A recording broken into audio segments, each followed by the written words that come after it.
بسم الله الرحمن الرحیم.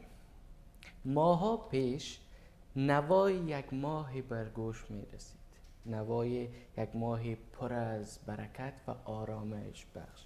روزها گذشت، ماها گذشت و ما بر این ماه رسیدیم و پیوستیم. این ماه پر برکت، این ماه بخشش، این ماهی که فرصتی است برای برگشتن به طرف رب متعال، ماه رمضان.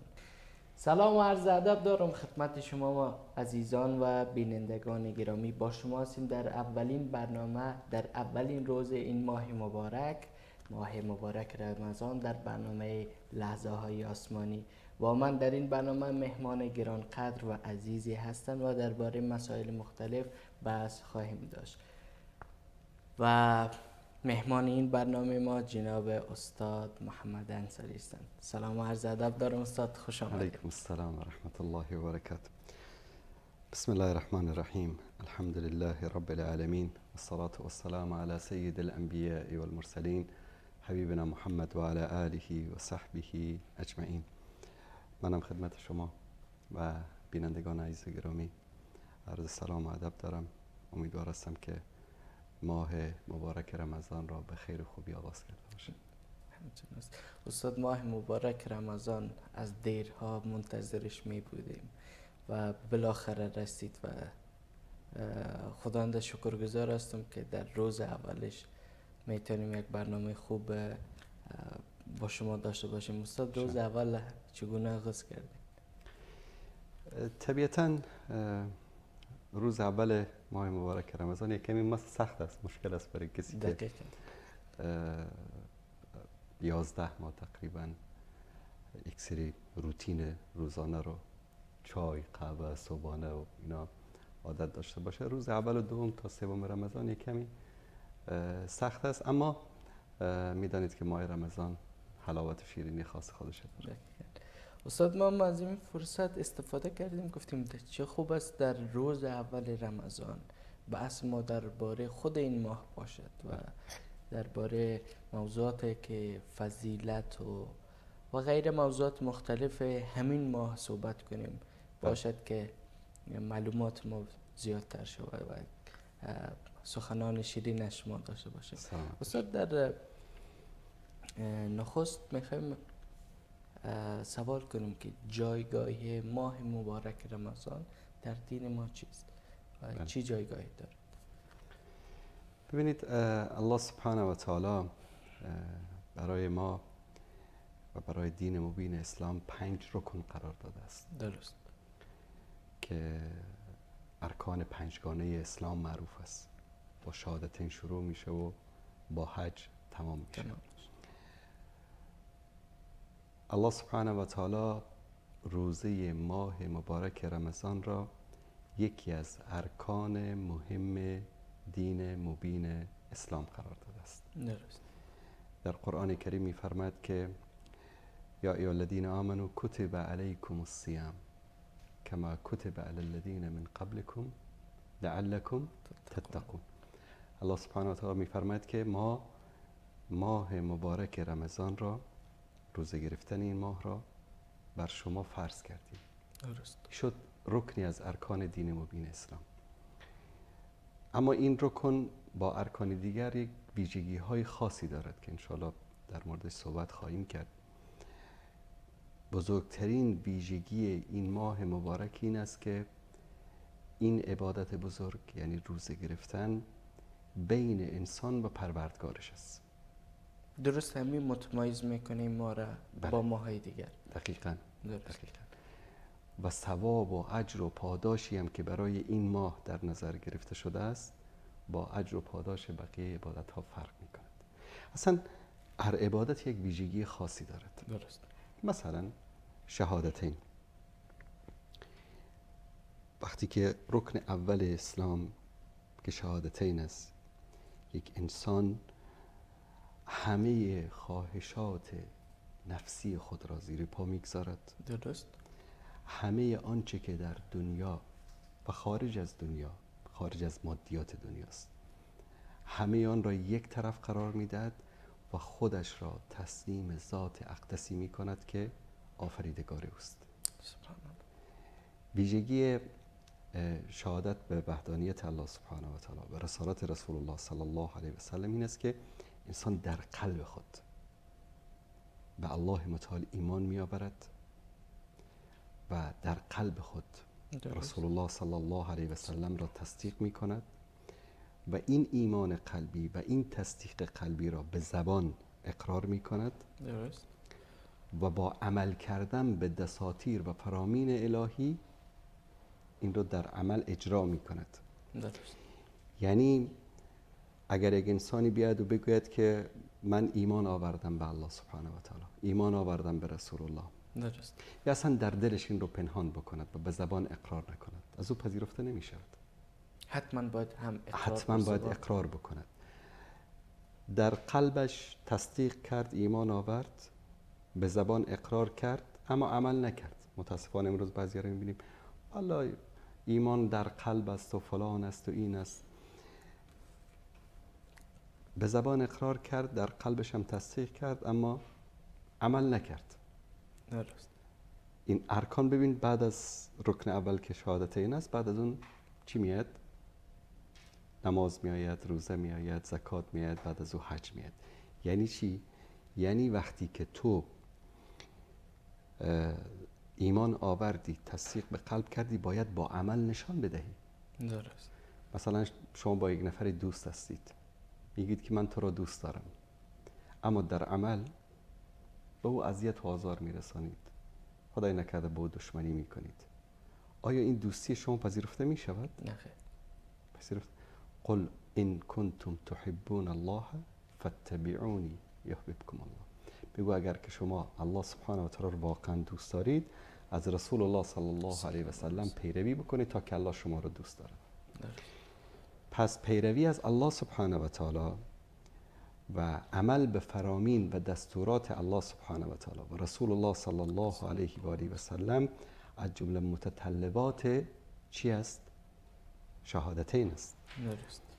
مثلا رسول الله صلی الله علیه و سلم میفرمایند که لا اله الا الله کلید جنت است. هر کس که لا اله الا الله گفت وارد جنت می شود. اما یک کلیدی اگر دندانه نداشته باشد قفلی را باز می کند؟ نه خیر. شما یک تیکه آینی رو بگیرید به شکل کلید، آیا می شود که قفل را باز کرد؟ نه خیر. پس هر کلید یک دندانه ها دارد. دندانه های این کلید جنت که لا اله الا الله اسمش است، عمل به لا اله الا الله است.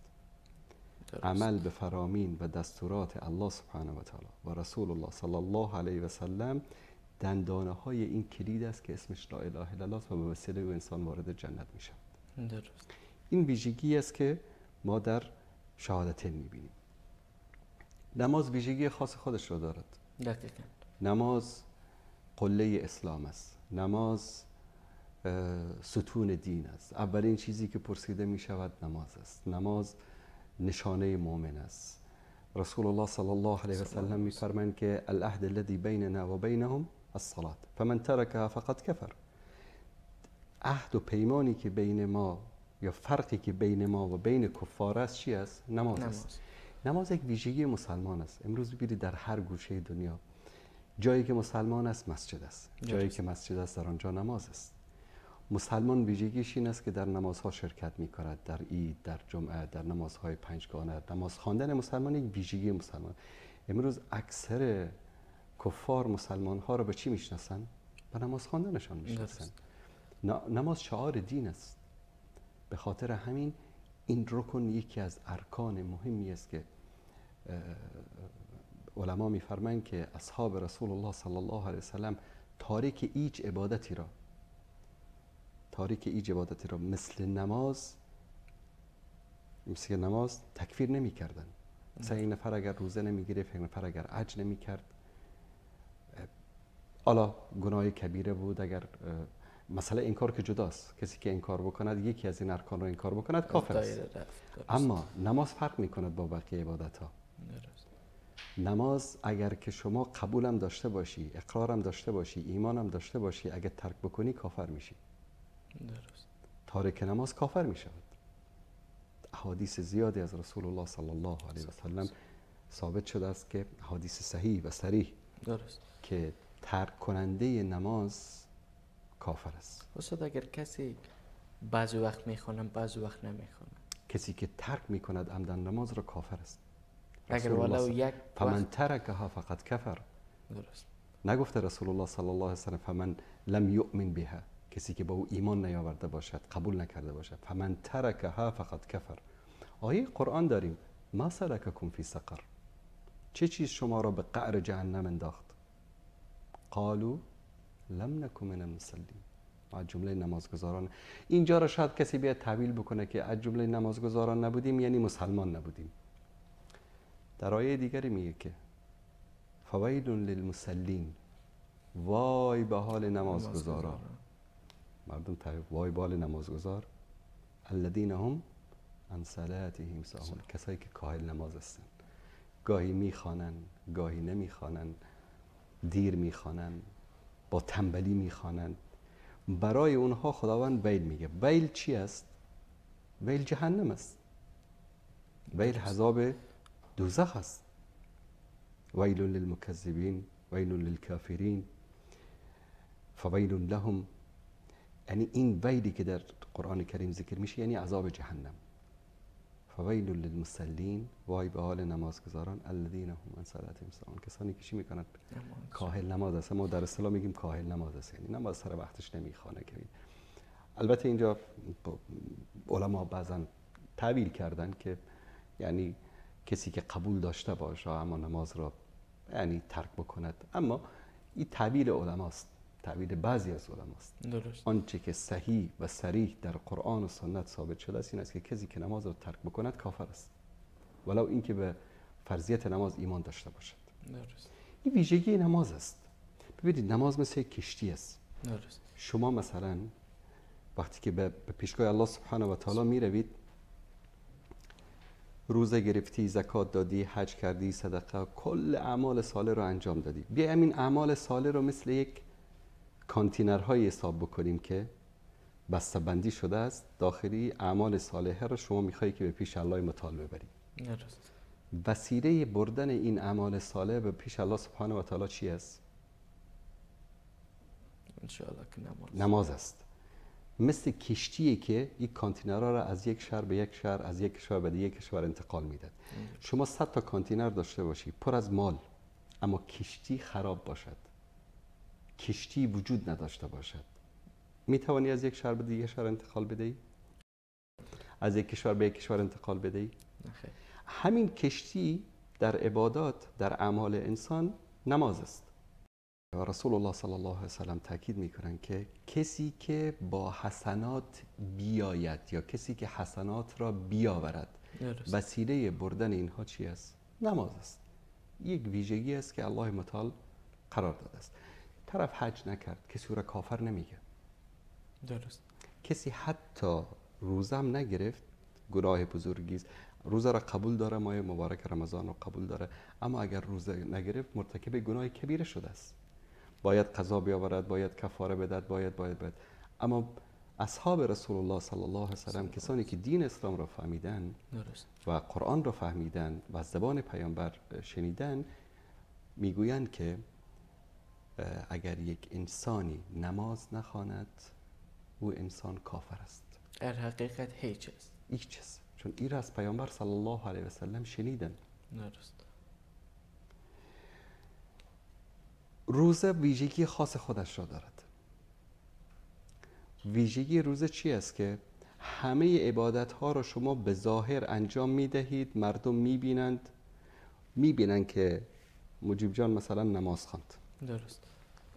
می بینند که حج رفت. حالا که دیگه سوشال میدیا و این چیزا هم هست، هر کس کعبه میره یک سلفی میگیره و مینا و عرفات میره دیگه سلفی میگیره، در سوشال میدیا هم پخش میکنن. متاسفانه یک نوع ریا هست. الله سبحانه و تعالی نجات بدهد، ما رو اخلاص نصیب بکند.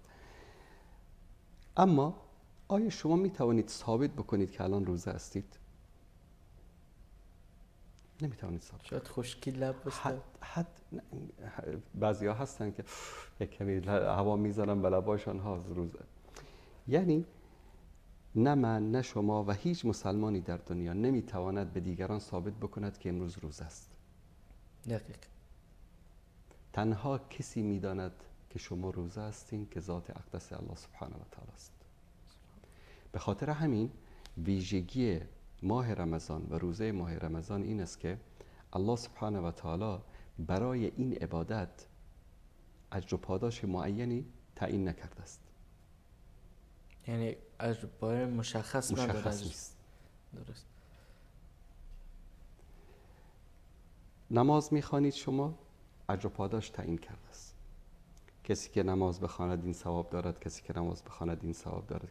حج کردی، حج تو این ثواب دارد. مثلا میفرمایند که کسی که حج کرد و گناه نکرد، اشتباه نکرد، من حج ولم یرفث ولم یفسق رجع کیوم ولدته امه، مانند روزی برمیگردد که مادرش رو به دنیا آورده باشد. پاکیزه.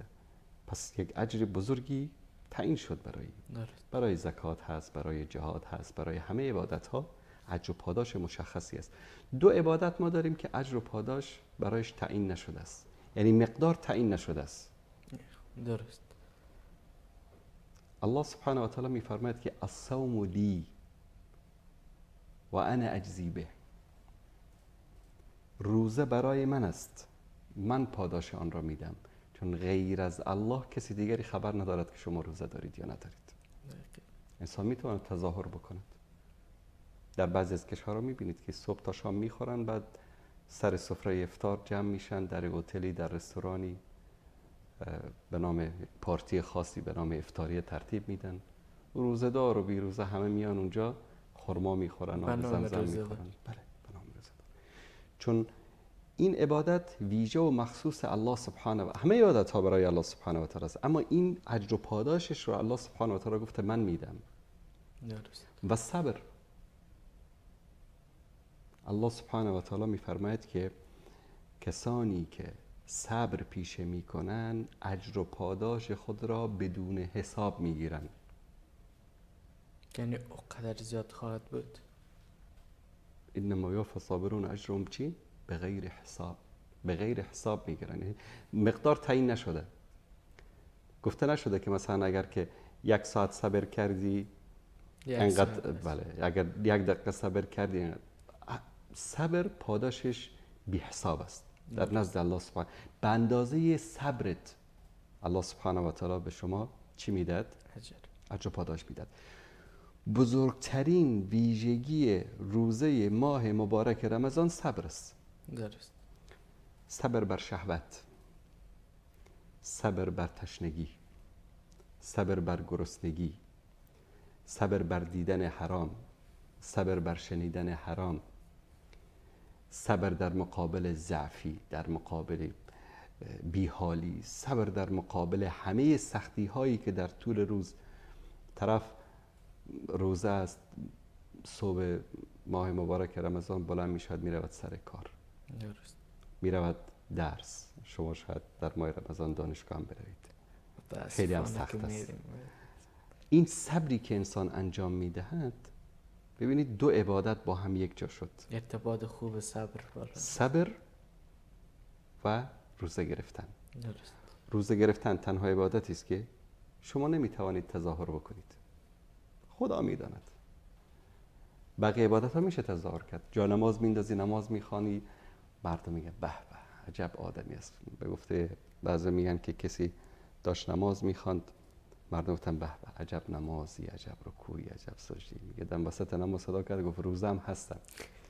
خب نماز خواندن او رو ما دیدیم، درست. رکوع کرد، سجده کرد، حج رفتنش رو دیدیم، زکات دادنش رو دیدیم. حداقل زکات میدی، یک نفر که میفهمه که شما زکات دادی، هم کسی که شما زکات رو به او میدهید. اما روزه را هیچ کس در این دنیا نمیتواند تشخیص بدهد که فلانی 100% روزه است. ویژگی بزرگ. ویژگی دوم صبر. این صبری که انسان در مقابل همه این لذت ها و شهوت هایی که انسان، لذت ها و شهوت هایی که برای انسان مباح است. نان خوردن چیز حرام نیست، آب نوشیدن چیز حرام نیست. همه اینایی که مباح است در مقابلش تو صبر میکنی، انجام نمیدهی. یک، و آن اعمالی رو که قبل از رمضان انجام میدادی، گناهان کوچیک و بزرگی رو که انسان مرتکب میشد، به خاطر اباحت و به خاطر احترام و به خاطر منزلت ماه مبارک رمضان ترک میکند. انشالله که بعد از رمضان هم این ترک کردن ادامه پیدا بکند. پس این دو ویژگی ماه مبارک رمضان سبب میشه که رمضان از جایگاه خاصی در بین همه عبادت ها برخوردار باشد. ویژگی سوم قرآن کریم است. شهر رمضان الذي انزل فيه القرآن هدى للناس وبينات من الهدى فمن شهد منكم الشهر فليصم. ببینید قرآن در هر جایی که قرار گرفت به اون جای، به اون شخص فضیلت و برتری داد. قرآن رو جبرئیل آورد، بهترین ملائکه شد. درست. بر پیامبر صلی الله علیه و سلم نازل شد، خاتم الانبیا شد، سید و سرور اولاد آدم شد. درست. در مکه نازل شد، ام القرا شد. در مدینه نازل شد، منوره شد. بر اصحاب پیامبر صلی الله علیه و سلم تلاوت شد و نازل شد و آنها مصداق‌های قرآن هستند. یا ایها الذین آمنو، هر جایی که در قرآن ای مؤمنان خطاب میشه مصداقش کی است؟ من و شما که نیستیم، صحابه هستند. چون اولین کسایی که این یا ایها الذین آمنو به اونا خطاب شد صحابه بودن. بعد از آن به تابعین و تا به ما رسید.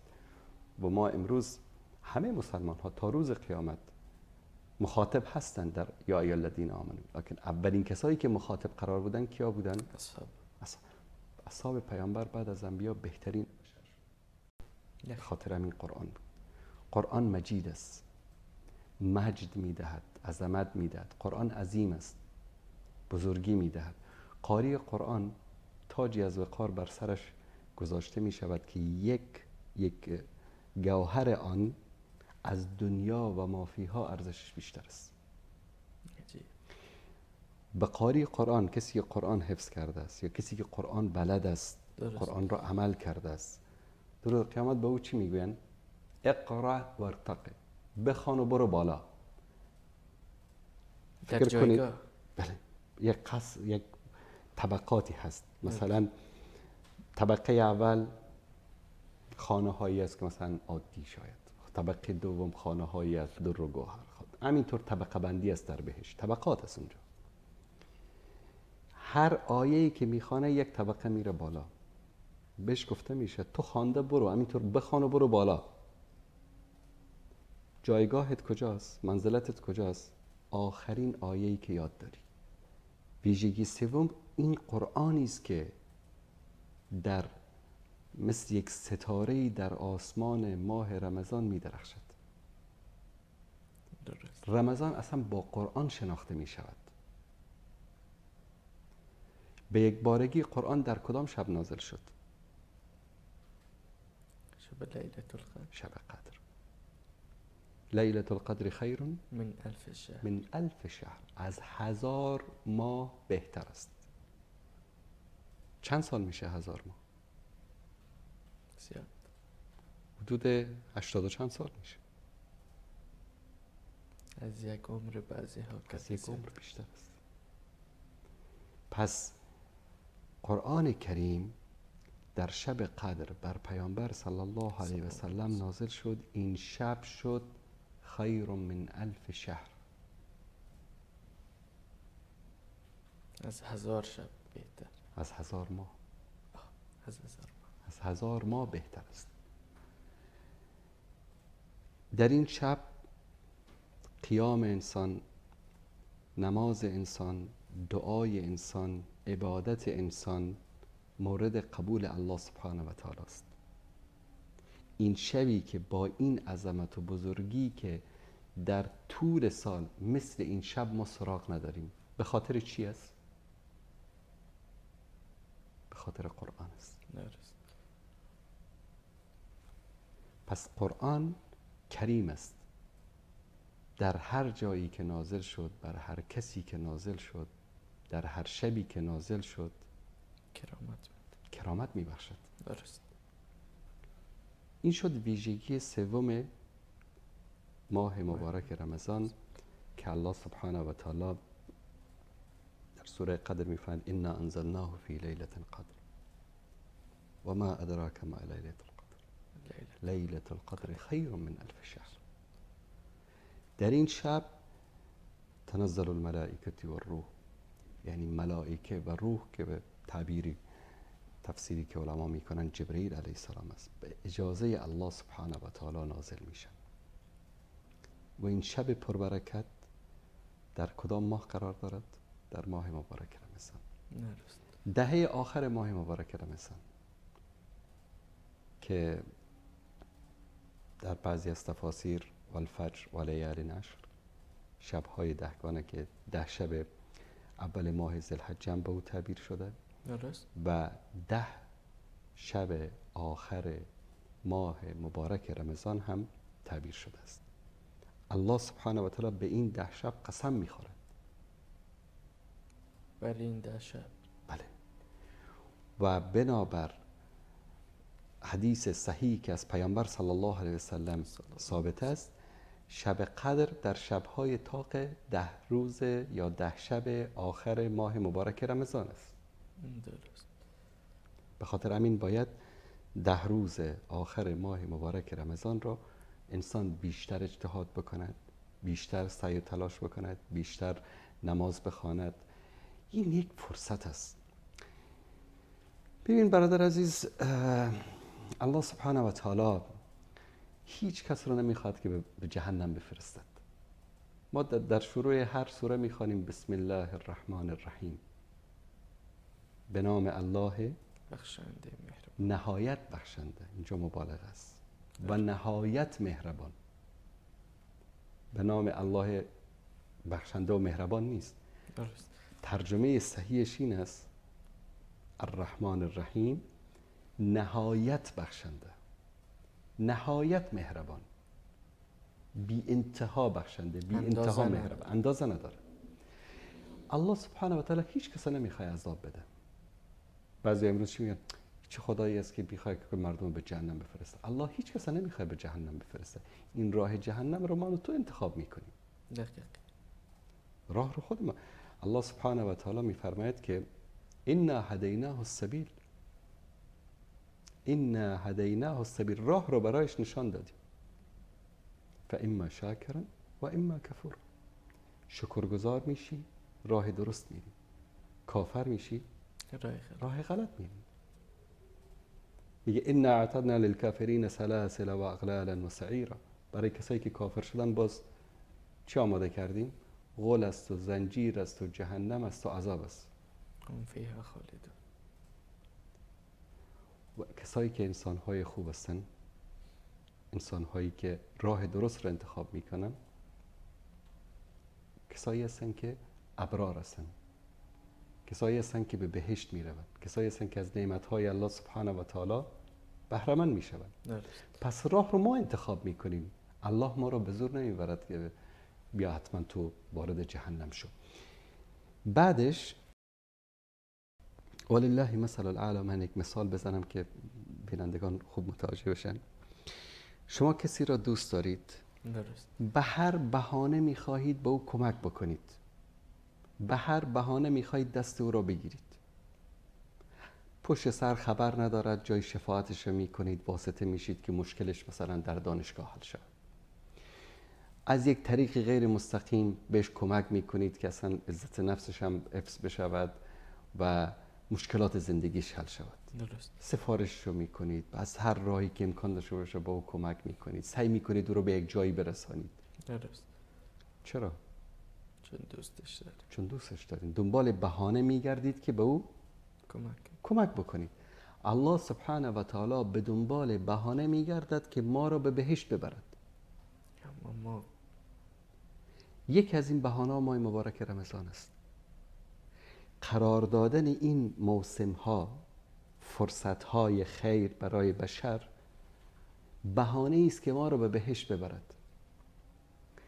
تصور کنید میگه تو صبح بلند شو، نمازت رو بخوان، از کارت رو بکن، تو در حفظ الله هستی. از خانه برآمدی به یک برادر مسلمان یک تبسم کن، هیچ خرچی هم نداره، یک تبسم بکن. ابتسامتک فی وجه اخیک صدقه، برایت یک صدقه می نویسم. سلام میدی صدقه است. یک سنگی رو، کلوخی رو، خس و خاشاکی رو از سر راه بر میداری، صدقه است. اینا بهانه است یا نیست؟ الله چه نیاز داشت که به ما هر حرکتی انجام بدیم به ما یک صدقه بده؟ اینا بهانه است، چون که ما رو دوست داره که ما رو به بهشت ببره. از این شروع سال ببینید، ماه محرم حساب کنیم، روز عاشورا میاد، یک روز روزه بگیر، گناه ما قبل ما بعدت بخشیده میشه. یک روز و گناهی که هنوز انجام ندادیم بخشیده میشه. جالب. یک روز روزه بگیر، این بهانه است یا نیست؟ دقیقاً. هنوز ماه محرم تمام نشده، یا اصلا بیاید از روزها شروع بکنیم. دوشنبه و پنجشنبه روزه بگیر، کفاره همه روزهایی که در بین است. و چه مقام؟ دوشنبه و پنجشنبه، درست. روزهای دوشنبه و پنجشنبه انسان اگر روزه بگیره، کفاره گناهان است برای انسان، سپری از آتش دوزخ. بهانه است یا نیست؟ نمیتونه یک جوان، یک انسان در هفته 2 روز روزه بگیره. برو هفته 2 روز رو نتونستی، 13 و 14 و 15 رو روزه بگیر. ایام بیس که میگن روزهای سفید در ماه قمری که مهتاب به کامل میشود، 13 14 15 3 روز روزه بگیر. چقدر اجر و پاداش دارد. بهانه است یا نیست؟ دقیقاً. ماه رمضان میاد، این ماه رو تو روزه بگیر، یعنی ویژگی هایی که در این ماه وجود دارد. الله سبحانه و تعالی میگه که کسی که در این ماه روزه گرفت، پاداش و اجر بی پایان رو من به او میدم. اصلا به کسی غرض نیست، این بین من و بین بنده هم است. کسی، حتی ملائکه هم حق مداخله ندارن در اینجا. اما اصطلاحی که ما میگیم لقمه تیار است. بله. یک دری رو اختصاص داده است، بابی است در جنت به نام باب ریان. برای کی است؟ برای کسایی که روزه دار هستن. یعنی کسی نمیپرسه اونجا که تو ویزا داری، پاسپورت داری، چی داری نداری، روزه گرفتی خلاص وارد شو از اینجا بدون گپ و سخن. هنوز ماه رمضان تمام نشده که عید میاد. عید تمام شد، 6 روزه شوال میاد. همین بهانه است به خاطر بخشیدن گناهان ما. شوال، ذوالقعده وارد می شود، ماه ذوالحجه، 10 روز اول ماه ذوالحجه که در آن آیه ذکر کردم که والفجر و لیال عشر. اکثر علما به این عقیده هستند که این 10 روز که در اینجا الله متعال به قسم میخوره 10 روز اول ماه ذوالحجه است. این 10 روز روزه گرفتنش، اعمال صالحه انجام دادنش، حج رفتنش، روز عرفه ای که در اون روز تو یک روزه میگیری، یک روز عرفه روزه میگیری، الله سبحانه و تعالی همه گناهان گذشته و آینده تو رو میبخشه. همه این مواسم رو در زندگی ما در یک سال، در یک ماه، در یک هفته قرار داده است. در یک روز از صبح تا شام الله متعال 10 ها فرصت پیش روی ما قرار داده است تا که بخشیده شود. یک حدیث جالب به شما بگم. آلوده هستی، کثیف شدی، خاک، گرد، غبار، لباسات کثیف شده.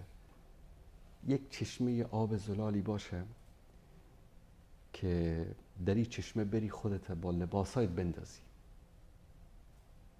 بعد بشوری، سر و تن خودت کامل بشوری.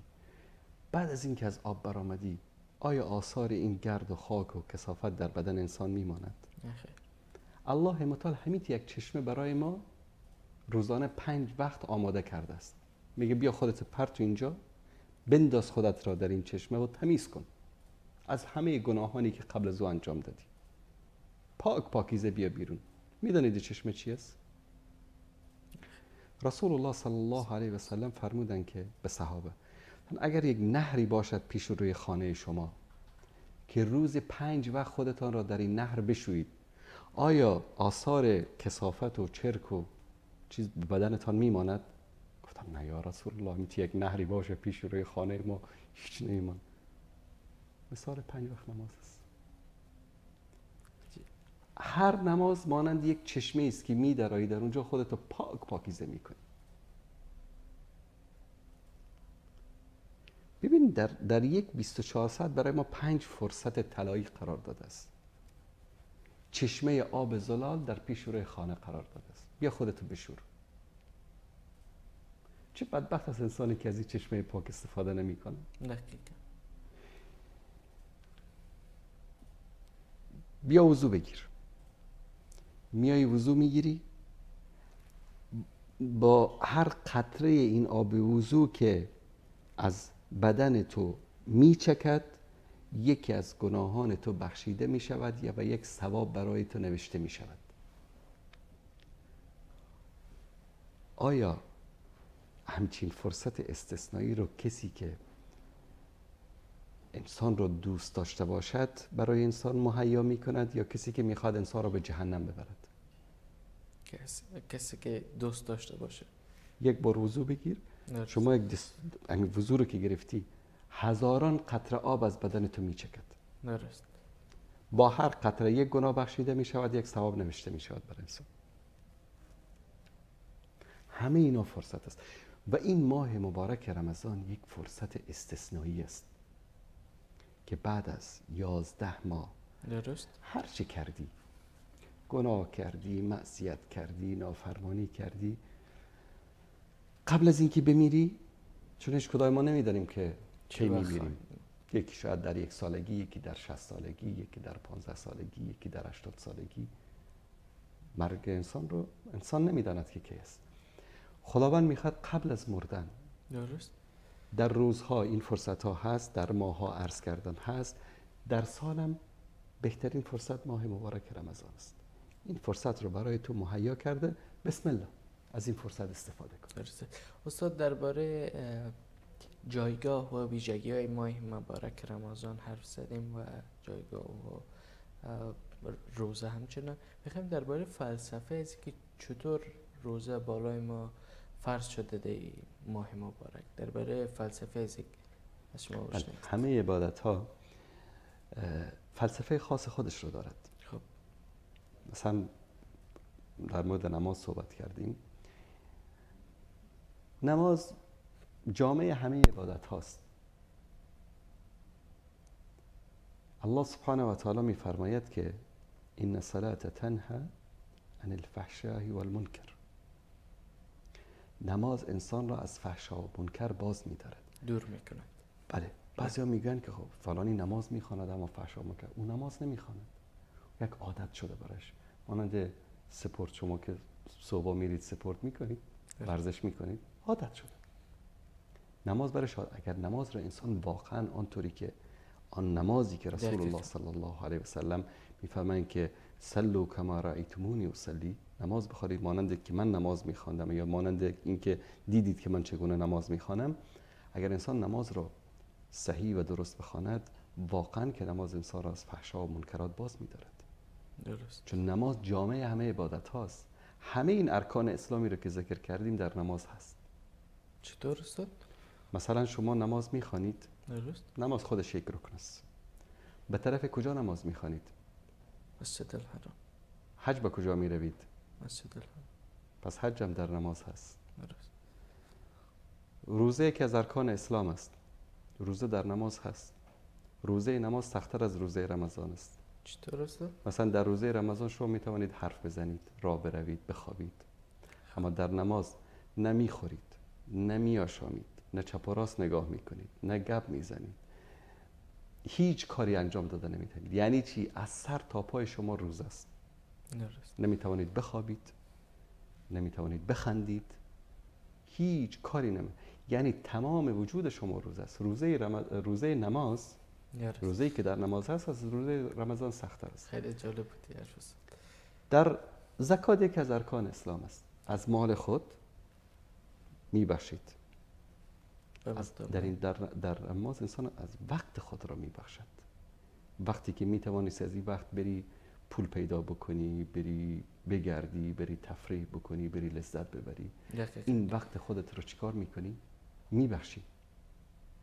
بر چی؟ به نماز. در نماز اگر اونجا زکات مال است، تزکیه مال است، در نماز تزکیه نفس است. پس در نماز همه این عبادت هایی که گفتیم هست. همه عبادت ها در نماز است. یکی از فلسفه های مهم ماه مبارک رمضان و روزه گرفتن این است که انسان از وضعیت گرسنگان، مستمندان، فقرا و کسانی که نان خوردن ندارن، آب برای نوشیدن ندارن، لباس برای پوشیدن ندارن، در سختی و مشکلات زندگی میکنن، از وضعیت اونا ما باخبر شویم. روزه میگیری گرسنه میشی. چقدر در ماه رمضان انسان‌های خوب میشن مردم، دیدید؟ به فقرا کمک و به مستمندا. چرا؟ چون گرسنگی کشیده، از دل گرسنه با خبر شده.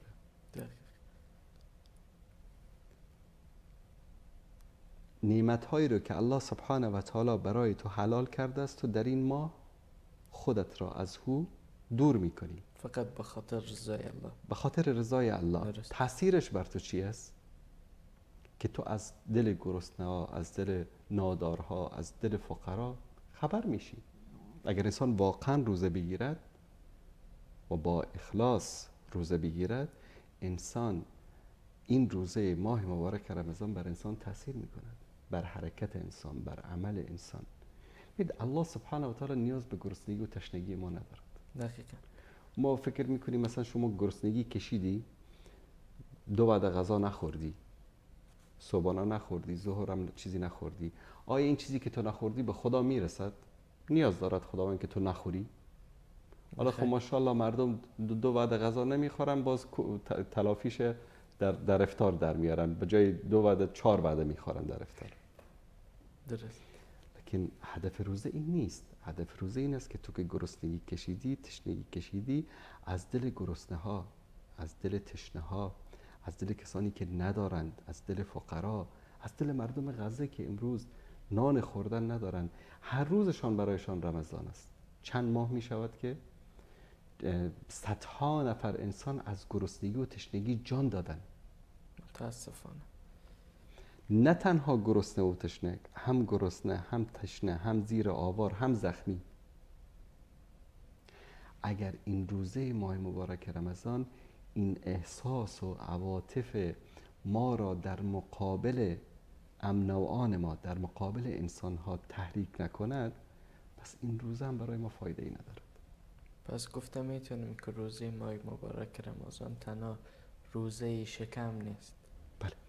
ببینید الله سبحانه و تعالی وقتی که چیزهای مباح را، آب حرام نیست، دقیقا، غذا حرام نیست، دقیقا، ما را میگه اینها را نخورید، ننوشید، چیزهایی که حلال است و مباح است را انجام ندهید.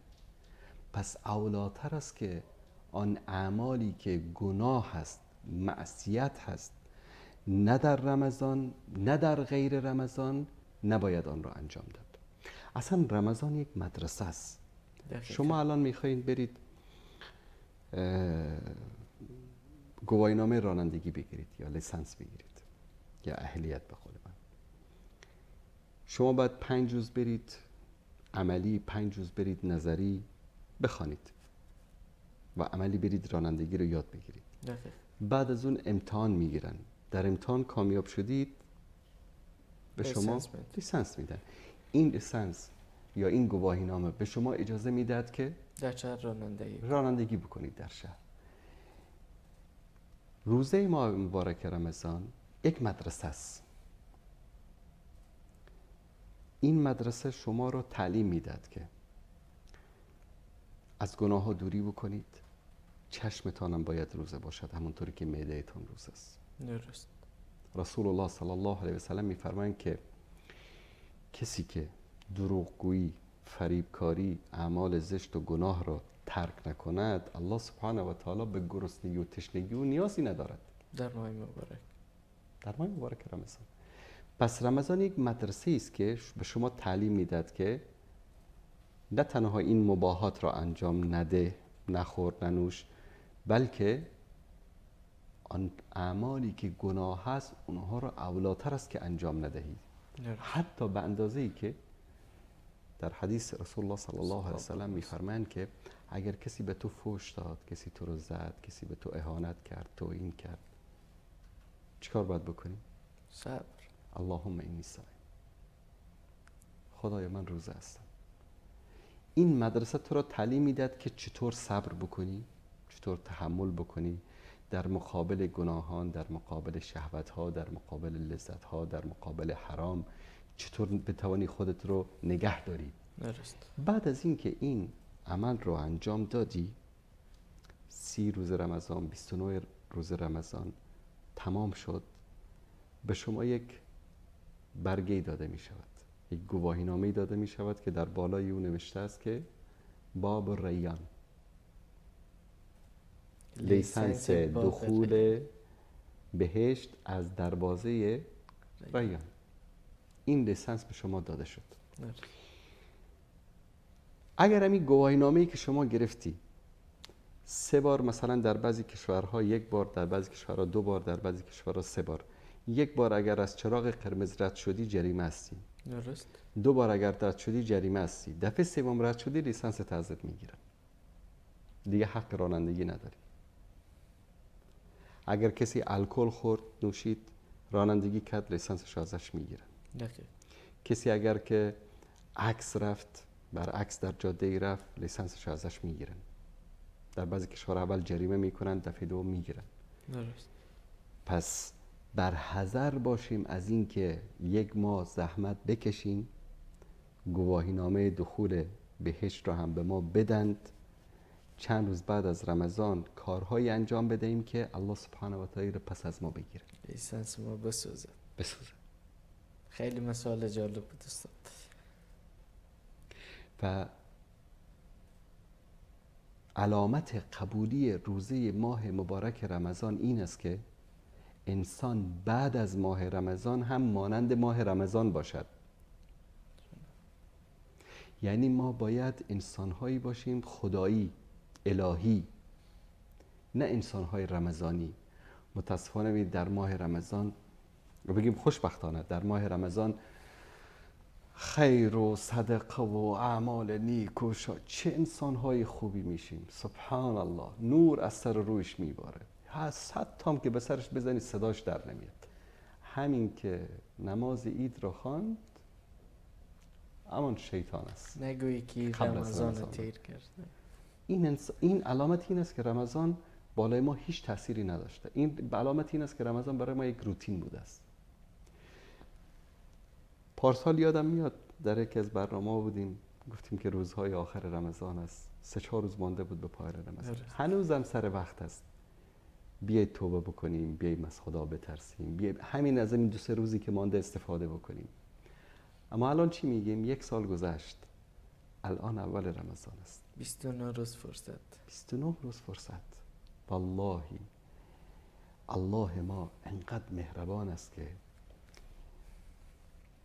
میگه که قل یا عبادی الذین اسرفوا علی انفسهم لا تقنطوا من رحمت الله. سبحان الله. ای بندایی که اسراف کردید در گناه، یعنی زیاده روی کردید، لا تقنطوا من رحمت الله، از رحمت الله ناامید نشید. و این ماه رحمت است. هر لحظه این ماه، هر ثانیه این ماه، هر دقیقه این ماه فرصت است. 11 ماه هر طوری بود گذشت. بیایید از این ماه، از فرصت این ماه استفاده کنیم. درست. از هر ثانیه و از هر دقیقه و هر ساعتش استفاده کنیم. درست. امروز ببینید حتی علمای طب، پزشکی در کشورهای غربی از دین اسلام خبری هم ندارن، اطلاعی هم ندارن. خیلی از بیماری ها رو توسط چی علاج میکنن؟ توسط روزه. 1 ساعت، 2 ساعت، 3 ساعت، 4 ساعت، 5 ساعت. الان مثلا جدیداً مقاله خواندم که میگن که قبلا میگفتن حتما صبحانه بخورید. خب فول صبحانه بخورید. الان چی میگن؟ میگن صبحانه نخورید. دقیقاً. الان میگن صبحانه نخورید و تا 2-3 سال پیش میگفتن فول صبحانه بخورید، چیزی که دلتان میشه صبح بخورید. صبح را با دوست، بله چاشت با بیگانه، شب را با دشمن. بله. الان میگن نه نخورید. درست. وقتی که شکم گرسنه باشد صبحم شما چیزی نخورید، تا نزدیکای ظهر میگن چیزی نخورید، بعد یک چیز خفیف بخورید، نمیدونم سبزیجات بخورید و میوه بخورید و فلان بخورید، یک کمی حبوبات بخورید و بعد از اون نمیدونم تا شام بعد دوباره روزه بگیرید و بعد هیچی نخورید و بعضی شما مثلا میگن کمی. ببینید الله متعال 1400 سال چون خالق ماست، ما رو خلق کرده از درون ما، از دستگاه گوارش ما، از همه وجود ما، خالق ماست، اطلاع داره. به همین خاطر این یک ماه رو برای ما یک ماه استراحت وجود قرار داده. همه سموم و مواد زهری که در بدن وجود داره، سمایی که در بدن وجود داره، همه اینها در این یک ماه فرصتی است که ما اینها رو از بدن خود چیکار بکنیم؟ بیرون بکنیم. توسط چی؟ روزه. توسط روزه گرفتن. پس این روزه همانطور که به تندرستی ما، به صحت ما فایده دارد، امروز طب این رو ثابت کرده است که انسان در ماه مبارک رمضان که انه همه وجود انسان تجدید می شود. کبد انسان، معده انسان، روده انسان، همه وجود انسان چیکار میکند؟ دوباره تجدید میشن، یا به اصطلاح ریستارت میشن. پس اولاتر است که انسان روح خود را هم تمیز بکند. درست. استاد من فکر میکنم که بعضی اوقات ارزش ها نظر به دورانی که از زندگی ما تیر میشه، نظر به مصروفیت یا و مشکلات زندگی، بعضی از ارزش های معنوی انسان در بعض چیزها و عنوان ها کمتر میشه. من فکر میکنم که به رمضان ارزشش پیش ما کم شده بود، چون که وقتی میبینیم که رمضان خوب تیر میشه، بعد از رمضان فرقی در شخص نامده. مثلا هرگاه که ما از گفته هایش محمید تو درک کردیم که اگر رمضان خوب بگیریم به طریق اعلی، انشالله که هم در رمضان هم بعد از رمضان انسان های خواهیم بود که دین بخواهد. انسان های خواهیم بود که به قول معروف رهیاب خواهیم بود. استاد کوتاه در آخر چگونه از رمضان استقبال کنیم؟ خیلی کوتاه. ببینید همونطوری که عرض کردم یکی از ویژگی‌های رمضان ما قرآن کریم است. درست. ما رمضان رو باید با قرآن آغاز بکنیم. در طول یک سال قرآن نخواندیم، به قرآن توجه نکردیم، حداقل بیایم رمضان رو با قرآن آغاز بکنیم. رمضان ماه قرآن است، همونطوری که عرض کردم. رمضان رو با قرآن شروع بکنیم، در رمضان قرآنی باشیم. رسول الله صلی الله علیه و سلم وقتی در مورد اخلاقشان از نزدیکترین شخص به پیامبر، امنا مادرنا عایشه صدیقه رضی الله تعالی عنها پرسیدن که پیامبر صلی الله علیه و سلم اخلاقش چگونه بود؟ فرمودن کان خلق القرآن، یا در جای دیگه میگه مانند قرآنی بود که بر روی زمین میگردد. یعنی عملاً با تمام وجودش به قرآن عمل میکرد. رمضان ماه قرآن است، بهترین فرصت است.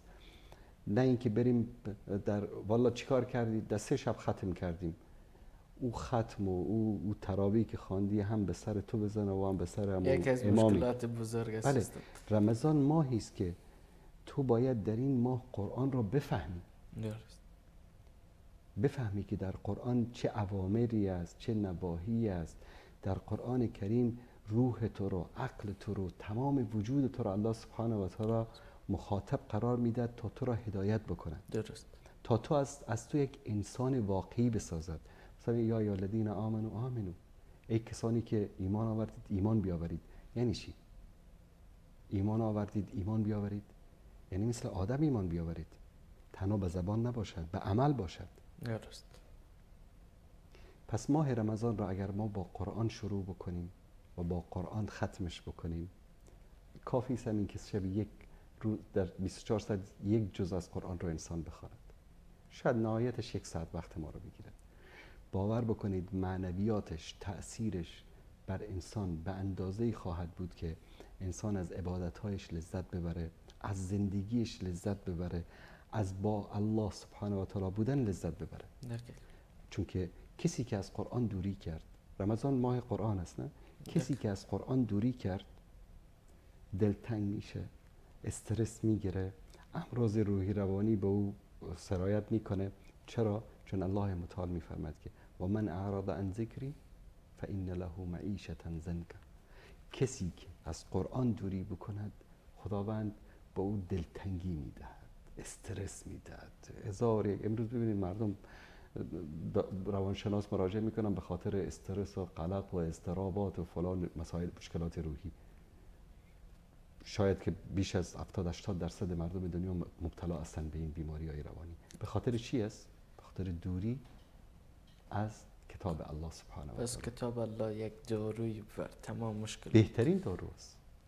باور کنید اگر کسی در 24 ساعت یک جزء قرآن رو تلاوت بکند نیاز به پروزاک و به هیچ گونه داروی استرس ندارد.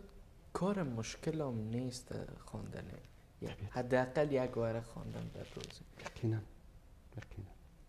خیلی استاد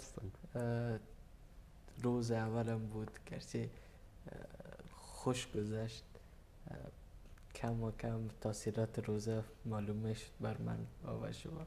امیدوار هستیم که روزهای دیگر و برنامه‌های دیگر با شما باشیم. خیلی خوش آمدید استاد. سلامت باشید. الله متعال حفظتون. همچنین استاد.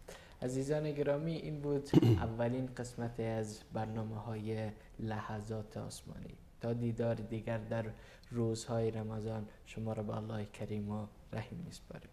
روز خوش، ایام بکامتان.